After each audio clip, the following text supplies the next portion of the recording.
சந்திரன் கெட்டது பெண்ணாலே, இந்திரன் கெட்டதும் பெண்ணாலே, சந்திரன் கெட்டதும் பெண்ணாலே என்று ஒரு பழமொழி உண்டு. குருவுக்கு, அதாவது வியாழனுக்கு சீடர் சந்திரன். சகல வேதங்களையும் கற்க வேண்டி குருவிடம் குருகுலவாசம் செய்தார் சந்திரன். குரு பகவானுக்கு தம் சீடராகிய சந்திரனை மிகவும் பிடித்துவிட்டது. குருவின் மனைவி தாராதேவியாவாள். அவன் சந்திரனின் அழகில் மயங்கி சந்திரனை மன்மதக் கலையை கற்றுக்கொள்ள அழைத்தாள். சந்திரனும் அறிவு கட்டு தாராதேவியுடன் கூடிவிட்டார். அதை குரு அறிந்தார். அவரது சாபத்திற்கு ஆளானார் சந்திர பகவான். அதனால் ஏற்பட்டதே மேற்கண்ட பழமொழி. இதே பாதிப்பை ஜோதிட சாஸ்திரத்திலும் பார்க்கலாம் என்பதே விந்தையான செய்தியாகும்.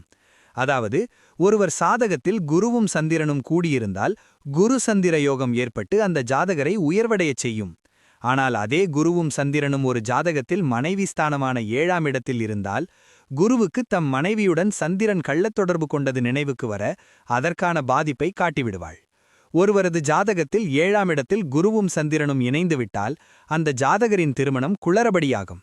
குடும்பம் பிரச்சனைக்குரியதாகும். இதைத்தான் புலிப்பாணி தமது பாடலில் பாரப்பா பால்மதியும் பரமகுருவும் 7இல் ஏற ஹப்பா கோதையவளும் விலகிடுவாள் என்று குறிப்பிட்டுள்ளார்.